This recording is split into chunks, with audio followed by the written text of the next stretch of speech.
Thanks so much for coming on, Lisa. I'm so excited to have you on my podcast today. I am so excited to be here with you, Kylene.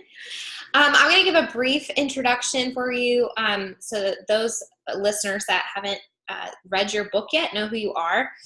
Lisa Mccoskey is a nutritional consultant, toxin-free lifestyle coach, and certified emotional code practitioner. She feels that it's imperative to consider the trinity of healing, which centers around our physical, emotional, and spiritual selves. As healing occurs, other areas of our lives are likewise transformed, and we become more congruent with the life that our Creator has planned for us. I love that. It just kind of hits every angle. Well, we are spiritual beings. Yes. Yes, I love that so much. So can you explain really quickly what an emotional code practitioner is? Sure. So are you familiar with the body code or emotion code at all? No. It is a system. It's actually computer software that we use, and it was developed by Dr. Bradley Nelson to identify and release trapped emotions. That emotional baggage that we all have. Yeah. This is when you're talking about in your practice, I know you have an emotional component to yours as well. And you see how important it is to know where people are coming from and know those old habits and routines and core beliefs that are holding them back from really fully being what they were created to be. Mm-hmm. Is it, what's the actual system? Is it like a scanning system? Is it a communication system? How do you work in that area? The way the body code works is it's a computer interface, Okay. and we go through with energy testing to find and identify exactly where those those imbalances are, or those misalignments are, or those trapped emotions are. So it really looks at things from an emotional standpoint, but also a physical standpoint and also a spiritual standpoint. So all three. And your subconscious already knows what the most important thing to work on is before we even start talking. And so we're able to identify that through energy testing and eliminate those imbalances. Well, that's fascinating. It sounds crazy, I know. I'm going to drop every other question I had planned and just ask you about this. Oh my gosh, Kylene, seriously, we see miracles every day with this work. We really see it as a gift that God has given us to get to the underlying root causes of a lot of the ailments physically that they have, depression, allergies and intolerances, and things like addictive behaviors, just being able to find out what are the underlying reasons that these things are happening. Yeah. But when our clients leave, they're like, when I try to explain this to my family, like that crazy, wacky stuff that really makes me feel great. And I'm like, good, okay, whatever it takes. Yeah. I'm sure it's sort of in line with like acupuncture, talking about chi and the energy movement in the body. And people are like, what are you talking about? Like, that's so, yeah. But to me, that makes so much sense because emotional trauma and things that we've gone through in our past really resonate physically inside your body. And so I work a lot with my clients on stress because it's such a component of illness today. And so that makes a lot of sense to me that you would go straight to what are the emotions behind this? What's maybe the trauma or the trigger that kind of started this cascade in your body? And then how can we remove it? So what would maybe be maybe give an example of some sort of treatment, like how would you address when you find something prominent that's hindering their health? I use prayer when I am working with my clients. So when we find something, we pray and we ask God to release it. That's what we see works the best. There's also a way of using magnets to release too. It intensifies the intent. So the magnets intensify the intent of the release. It's not like therapy. The clients do not have to talk about their past issues. These are things on almost like a cellular level that you're just releasing that burden from the body. They become toxicities, those old emotions. And I'm all about this toxin-free lifestyle. And negative emotions are toxic. Yeah. So it kind of falls into that too. That's so fascinating. I want to talk to you so much more about this, but I need to talk about your books. Well, no, that's okay. And I so touched on emotion code in the book a little tiny bit, but I mean, it's a big factor in our practice. Yeah. When my husband started practice, that was 28 years ago, and we saw, just miracles. He would make that one adjustment, which is just an upper cervical adjustment at the atlas. And, seriously, miracles. People would walk in, walk out on their own, under their own power. Yeah. On a walker. And, in the last, I would say 5 or 6 years, I don't know, there was a shift in the world, is what it feels like, because that wasn't happening anymore. And we would see it not just in our office, but other practitioners' offices too. It's like there's something missing. We're not getting to the bottom of what's going on. And so we introduced some nutrition, and then that helped. Where we saw that, people would go home, they'd get their adjustment, they'd get stabilized. Then they'd go home and start taking care of their family nutritionally and themselves nutritionally. And we knew that was making a difference, adding in the organic foods, getting rid of the processed foods. And then we're like, but there's still something missing. There's still something missing. So my oldest daughter had been living in Savannah at the time, and she started going to this practitioner who did body code work. And she came home from her first session, and she's like, Mom, you're not going to believe how cool this is. And she knows me, and we get each other, we're very, very much alike. So she knew I'd be like, let me at it. So I did my session with her practitioner remotely, sort of like you work and the way we work as well. And I'm like, I have to learn how to do this. This is incredible. I felt so much better. I felt so much lighter. I felt so much more focused on where I was supposed to be on my walk with God, and how I was created to serve in a capacity that was different than anybody else. And that was perfect, because that's the way I was made. So I just immersed myself in it right away, Kylene. I just, I got on the website, it's healerslibrary.com. And, people are like, well, how do you do it? How do you do it? And I don't feel special. I mean, anybody can do this. Anybody that has the desire or the calling can learn it and do it. And so, I got the program, I started studying. They have a certified online program. And so I was able to whip right through it. That's so cool. So it's almost 1:00 right now. I'll be at your office at 1:15. You can start working right away. I'm in the office right now. That's right. That's really, really neat. I have to look into that. I'm very interested in learning more about that. And you'll understand it more once you've had a session. Sure. It's so much more difficult to explain. A lot, sort of like the work that you do. People have a hard time putting those pieces together until they've actually experienced it themselves. Yeah, absolutely. I'll be anxious to hear how you explain it. Yeah, I'm definitely going to look into that. So you and your husband is a chiropractor, wrote a book called The Living Well Code, 10 Guiding Principles to Optimize Your Days and Vitalize Your Life. Yes. So it's a pretty awesome book, I have to say. I was like, man, I highlighted a bunch of stuff in it because it's very like to the point, and it reiterates a lot of things, that I like to share with my clients. I always like to hear them in different ways with different stories behind them.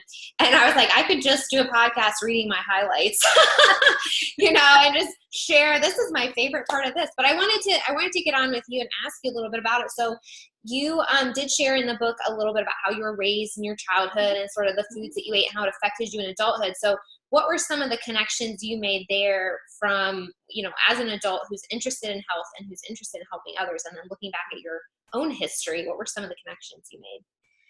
Well, the connections specifically were watching our parents and the choices that they made and how that affected their health. Sure. My mom and dad loved each other so much, and they raised us in a very loving home. But my mom, who still has an organic lawn care company, started it 30 years ago and still does it today because she knows she's making a difference in the world. She started buying organic produce, started buying organic meats around that same time. I mean, most people didn't even have a concept of organic versus, industrial raised or grown foods. But my dad, on the other hand, his heritage is Italian. He is first, born from an Italian family, and he loves his cold cuts. He loves his pasta, loved the bread, and would eat that every day. But those choices affected his life significantly. And he actually died when he was 68, which is way too young to die. And watching some of his health issues really did solidify the choices that my mom was making. Sure. And I knew that I needed to really follow that and adhere to those, it's not complicated. They're very simple things, eat real food to nourish your body, to reduce bioburden and toxicities, and you're going to have a healthier system all over. Yeah. Yeah. Oh gosh. I think when it becomes applicable in your own life, when you watch your family members or someone else struggle with health, or when you struggle with health, that's really one of the biggest motivators, I think, for dramatic change is when it hits home very personally. And I think one of the things that people struggle with in terms of, what they consider motivation is that nothing has hit them quite personally yet. Like that burger that I'm eating right now isn't going to give me a heart attack in 30 minutes. So we have this very very minute to minute perspective as opposed to, how do I want to feel when I'm 80? And so you having that with your parents, I'm sorry to hear that about your dad. That I can't imagine going through that and seeing my parents, I'm trying to work with them right now with some things as well. And I mean, it's motivating. You see your parent isn't in 100% health and you're like, how can I fix it? This is like my new life mission is to get you feeling like you're 25, So yeah, that's really cool. They raised you, they took care of you, and now you can turn around and take care of them. Yeah. In a way that's going to sustain their life. Yeah. So you and your husband are really open about your faith. And I love that you talk about that. You string it through the book. It obviously impacts your worldview and how you approach nutrition and health and lifestyle. So how much do you think that's impacted the way you work and the way you view your clients and the habits that you've created?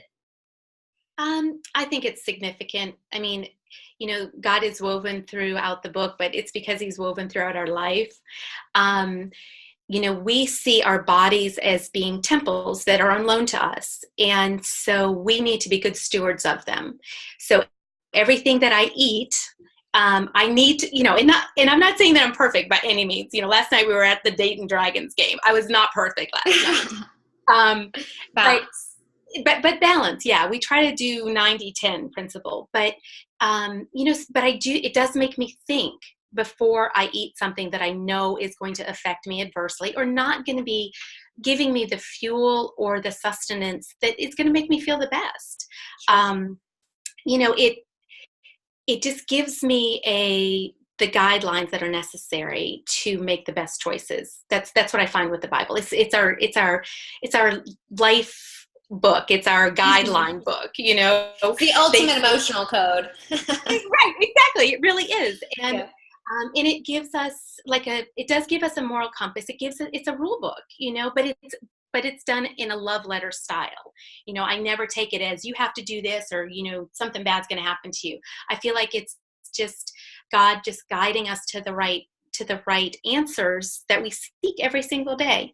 Yeah. One of the things that I share with my clients that feel really overwhelmed when they're getting ready to make new choices and, to start to make these shifts in their own health is if we could just focus on the Garden of Eden and what that would have looked like to eat from the Garden of Eden, they would be, 80% there if they just focused on that.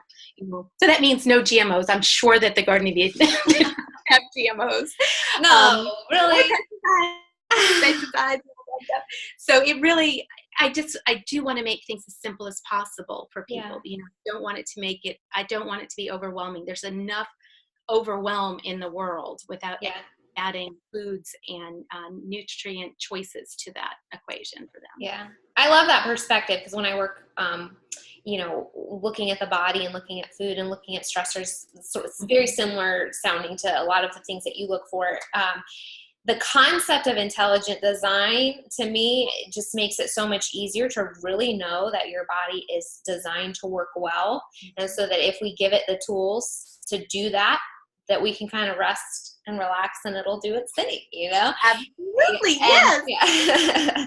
So I always talk about food being information for your cells, and you really briefly talk about epigenetics in the book, but the whole concept of, 95% of your gene expression is determined upon what your surroundings are, whether that's your mental state or your food and the atmosphere and all that kind of stuff. And so I always think that's a really, really neat thing to think about. Because I think people have been led, especially in the last 5 years, maybe 10 years or so, that they're predestined to maybe have breast cancer. Right. It's in their genes. Yeah. But if you really look at the big picture of that, it's the triggers that create the breast cancer in most cases. Right. There have to be so many things in alignment, and so much of that is in our control. Exactly. That kind of stuff drives me nuts too, because there is that point where genetically you're extremely predisposed, and there's just something happens in your life that's very extreme, and there's no control over it. There are genetic factors that are not controllable by environment. So most of chronic disease is usually what we're talking about. When it's a chronic disease, most chronic diseases are preventable, reversible, manageable by environment and lifestyle and choices. And that's the thing, I think, that the message, so to speak, that is slowly kind of trickling out and getting out there.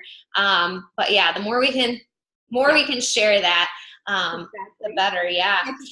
Educators. Yeah, I love it. So in your practice and your experience and talking with your husband and all the people that you guys have seen over the years, what are some of the biggest roadblocks or struggles you think people have in terms of achieving their health, whether it's mental or educational? Like a mental block meaning they have what you're talking about, an emotional block towards that, or is it food, education around that, or what's something you think most people struggle with in terms of achieving the ultimate goal? I think it's really hard for people to change. Sure. I think that once their habits are established, I think breaking those routines is really hard. So if we can get in there and help them to see the small shifts that we were talking about, that we can see big change at the end of that journey for health.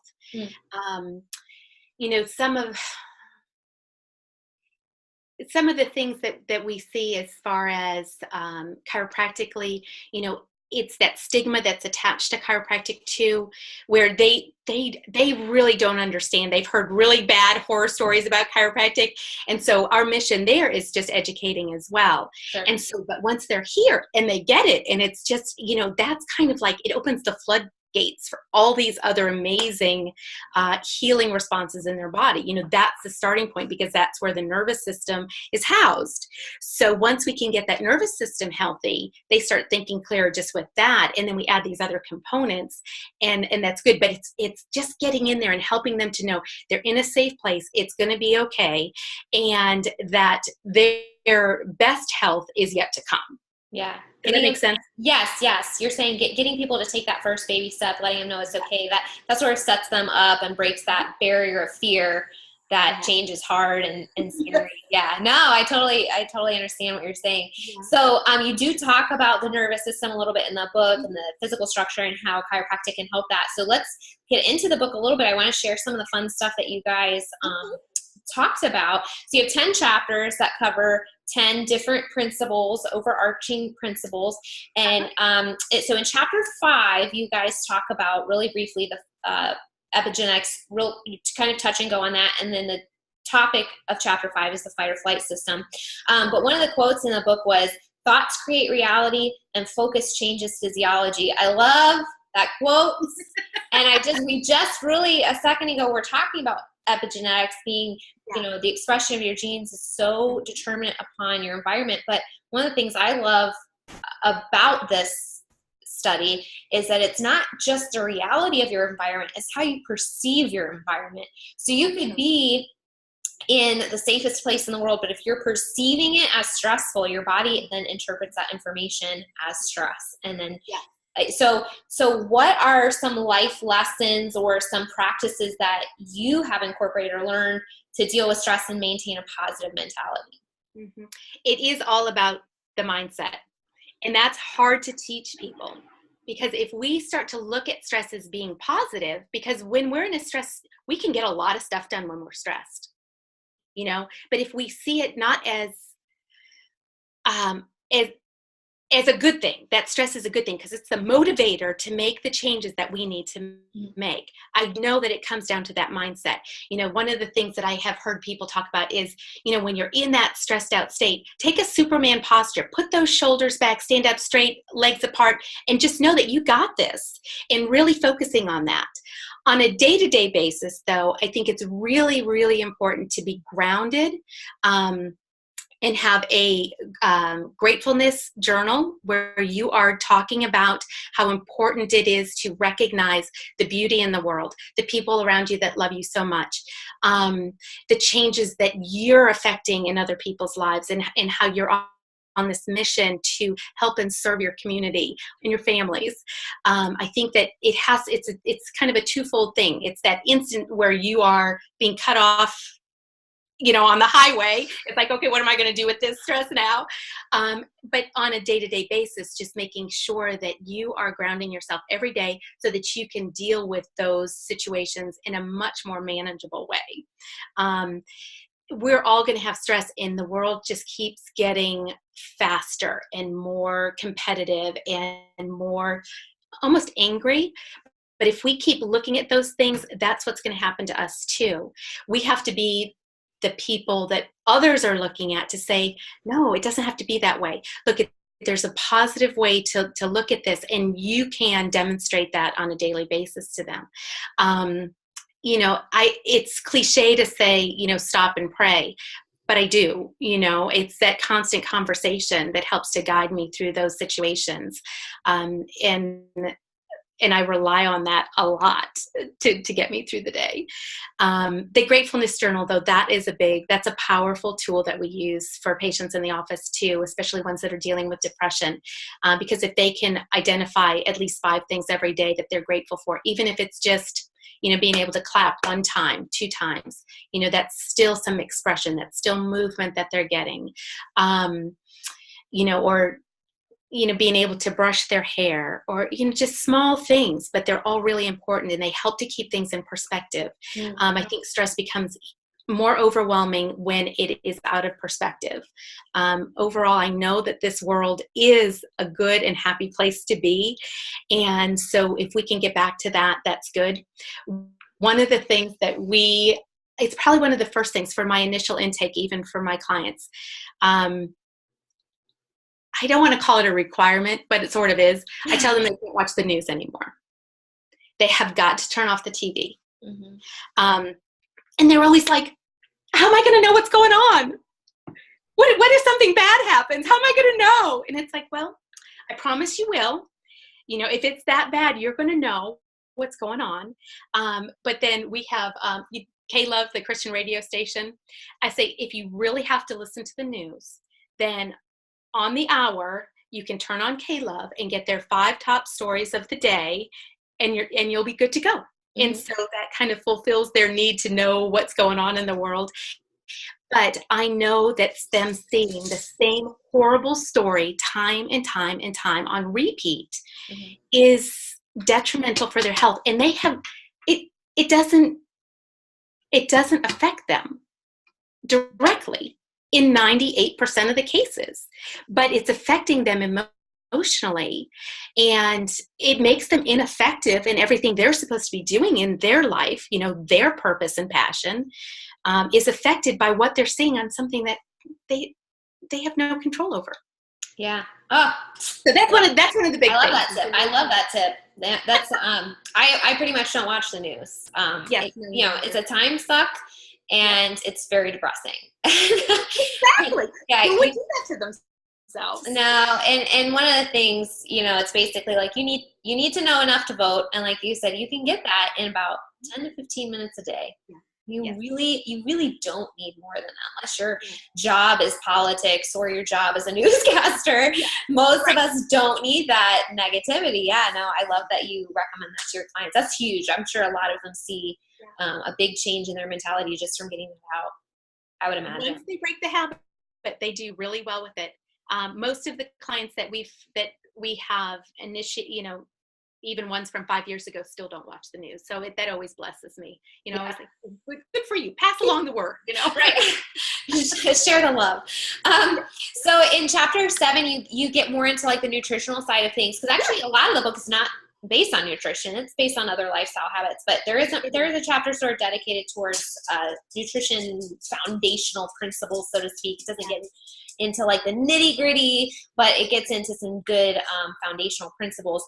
And I loved when you guys said with every bite we're either moving towards or away from homeostasis, because it just really drives home the impact of our choices. And it is a choice. So every single time we choose to put something in our mouth, we're physically making that choice to either get healthier or not. And yes. Yeah. So when you started kind of changing, you said your mom had really been into organic living and things like that. So were you sort of always like this, or was it a process for your family? Did you take baby steps? It was, well, for my family, when I was younger, it was, I was eating what my mom was fixing, and she did have a time where, she did change. But it was difficult because my dad was still like, but I want my cold cuts, but you can't have the cold cuts, but you got to have the cold cuts. So it really, it's a struggle for a while. So then I get married, and 2 months after we got married, we moved to Davenport, Iowa, where Terry started his the doctorate program at Palmer College of Chiropractic. And it's hard to look back from that. He was so immersed in so many healthy aspects of living that we just kept taking those tidbits, and we just started integrating those things into our lives. Food was part of it, but that didn't come until later. I had a catering business when Terry was going through school after our first baby was born, and I didn't, I wanted to be able to be home with her. And so this was something that I did through Palmer, where I had a partner, and we worked on some different like homecoming events and different things throughout the college. But because of that, we tried to make it a very nutritious experience for the people that were going to be enjoying the food. So we just did a lot of research, and I love cooking, and I have a massive collection of cookbooks. And that makes it fun because then you get to experiment. And then when you have babies and you want to experiment with them. And so it was nice because we just kept adding new yummy things. In that, let's see, our oldest daughter is 30 years old now. So that really was 30 years ago for me too, that we were already doing, things that other people thought was kind of weird, Sure. Out of the norm. They didn't drink cow's milk for, the first 16 years of their lives. Yeah. And they're like, what do you mean they drink rice milk? How do you get them to drink rice milk? Or if they're not having any milk, then it's like, well, what do you put on your cereal? And we're like, assuming, of course, that your breakfast. Yeah. Well, duh, you don't have cereal for breakfast? Yeah, exactly. Yeah. So, we just did things differently. The friends that were close to us loved us and, kind of walked through this with us, still did their own thing. But, those crazy McCoskies. That's funny. You were trendsetters before it was cool, right? Yeah. Yeah. And, and we homeschooled our girls too. So that, just really our whole lifestyle was set up for us to be successful in those nutritional things. We didn't have to send them to school where they were having school food or things along those lines as well. And the other thing that they hadn't had were hot dogs. They had never had hot dogs. And I remember when our youngest daughter turned 12, I just had this thing about ground meat. We didn't have meat, and that's all she wanted for her birthday dinner was hamburgers. So I actually went and got grass-fed beef and had them grind it. I got a whole roast and just had them grind it up. And so we did make hamburgers for her birthday dinner. Nice. Oh my God. Well, that's, gosh, so that would have been like 15 years ago or so. And that would have been a big deal to find grass-fed beef. Now it's anywhere, but yeah. No, it is. You really had to search it out. I believe it was at Dorothy Lane Market. I was able to actually call and ask them if they could order it in for us. And they did. Yeah, that was 25. Oh yeah, it was about 15 years ago. Yeah. Wow. Good for you. Dorothy Lane Market has actually been a wonderful resource. I love having the smaller grocery stores that are more accommodating to, some of the people that are asking and requesting new and different things. Yeah. Oh my gosh. It's so much nicer. And I mean, my husband and I have just been doing this for maybe like 5 years now, 6 years, something like that, 4 to 6. And just even in that time, it's become exponentially easier. So I can't imagine, give it 10 more years. It'll be a piece of cake. I know, it's a piece of cake. And also the cost. Yeah. That was a big detriment for people when I started working with them, 8 or 9 years ago. It's like, I can't afford organic food. And I understood what they were saying. So we definitely did the, dirty dozen and, would focus on them just not having those things. But now there's times where it's exactly the same price. Or sometimes less. Yeah. So that has been a huge shift. So it's like, no excuses, people, get on the bandwagon. You can do it. So you give a couple what and why foods. Can you give like maybe your top 2 or 3 favorite? You go in the book, you say, this is the food, this is the what, and this is the why I like to incorporate it into my life. Okay. So I'm thinking of, when I'm talking to clients, what I feel is the most important things for them to integrate in. And then also I'll talk about the things that are the most simple for them to integrate. So one of the simplest things for people to do is each morning before they have anything else in their stomach, just on an empty stomach, to make celery juice. And that's just with 4 stalks of celery, half a cup of water. They can blend it up. They can add cilantro to that if they'd like to. Cilantro is excellent for heavy metal detoxing. But the celery specifically is great for resetting the hydrochloric acid of the stomach so that everything that you eat for the rest of the day has the appropriate enzymes to break down the food that you eat. So what we see with that is less bloating. We see people that don't have acid reflux anymore, indigestion. And I'm not talking about them eating this after they eat. I'm talking about this is setting the stage for their body's chemistry for the whole day. And so, we're seeing celery is excellent for reducing crystallization in joints. So everybody's moving smoother. But it's just such a simple, inexpensive thing to do that really sets them up for success. So that's usually something really good. Now, did you say you just put that in a blender or you would actually juice the celery? You can do it either way. I try to keep things as simple as possible. If they have a blender, use the blender. If they have a juicer, that's great too. They need to use a little bit more if they use a juicer, a little bit more celery. Some people can't get past the pulpiness in the blender with the celery, but they always manage because what they find is that they see a difference. So if they start equating how they're feeling with what they're eating or what they're not eating, then they're going to sustain the protocol. And I love that. Makes me super excited.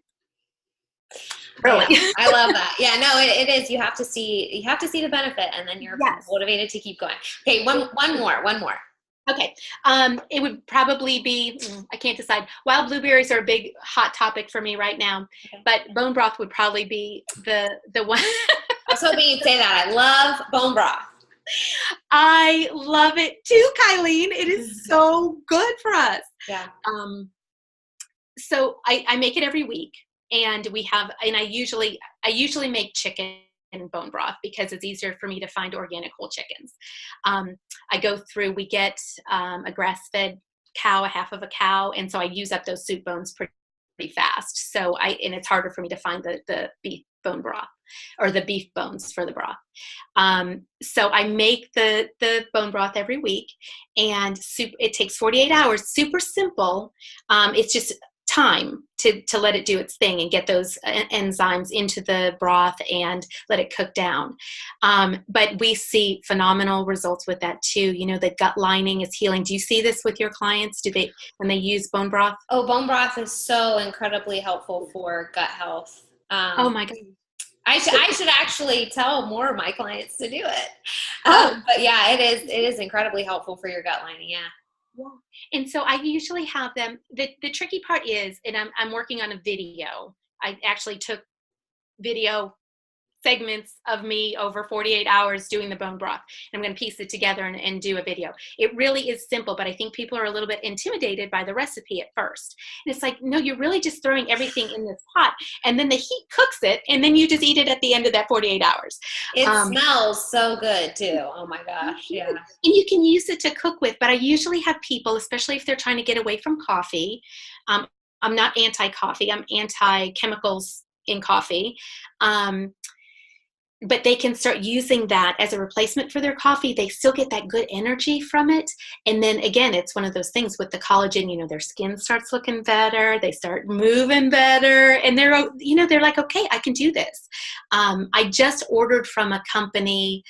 I've never bought bone broth before, but I was thinking I need to experiment with these boxes of broth and see how they do and see how they compare.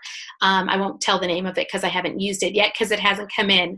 But we have this juicery that's in Troy, Ohio, and it's Ryu Juicery, and she makes bone broth, and I will also have my clients get bone broth from her if they don't want to make it themselves. It's delicious. Oh, that's awesome. Yeah, it is hard to find a bone broth that tastes as good as when you make it at home. I will say that. True. So hers does. It's really fantastic. That's a nice resource for local people. Okay, if you have time, I have 2 more questions for you real quick. Okay. I have a hashtag for people. It's called Stop Dieting and Live Your Life. Yes. Ultimately, we want to, stop measuring, stop counting, and just intuitively eat food that is made for our bodies, that is, gives us energy and helps us heal. So if you had to choose one thing, one practice or one mentality or one something for people to incorporate into their lives to stop dieting and live their life, what would it be?